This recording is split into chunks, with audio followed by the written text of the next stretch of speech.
welcome to another photo critique. I'm here with a photo from Greer Brooks called A Pheasant Feather Headdress. What can I say? It's a great shot. I love the fact that it's shot from the side like this. I actually kind of like that you've cropped his head off as well. It kind of shows that this is not the important part of the photo. What is, of course, is the headdress itself. What we're looking at is a vibrant shot that doesn't have an awful lot of tones in it. I mean, just over on the side here, we have a little bit of blue. The rest is pretty much the same color as his skin. You've got the brownish reds here, you've got the brownish reds up here, and the slight, again, brownish colors here. It works really well, I think, but it does make the photo a little bit singular in colors. That does make for a very good, like a mood image. Imagine you have this on a wall in a room where that is already the prevalent color. And if that's used, then that works really well.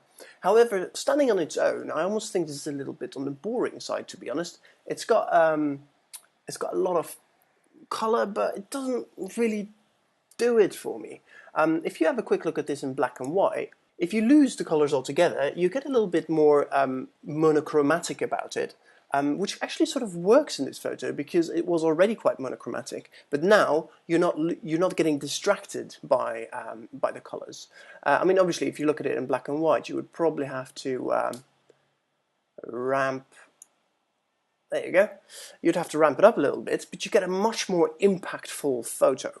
Right, the other thing I'm struggling with a little bit here is quite a lot of digital artifacts, which is probably just an effect of Flickr recompressing the image.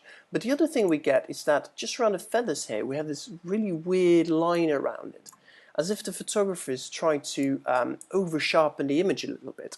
I don't really get that, because if you look at the rest of the feathers, it doesn't have as much details as you expect for an image that's been sharpened this much. It's as if you've run a noise reduction filter and then run a sharpening filter afterwards, which means that the sharpening filter doesn't have anything to work with, which leads to this really weird effect of having sharp bits that have been sharpened from data that wasn't there.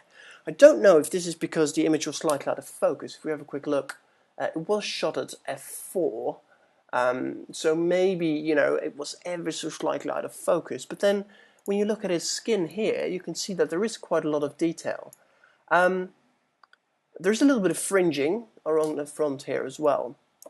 But I mean, if we look at it in 100%, it isn't too bad. And of course, I'm looking at a much higher resolution, much more up close than what you would expect for a normal viewing of this image. If you look at it at the size it was intended to, like a computer screen, it looks really good.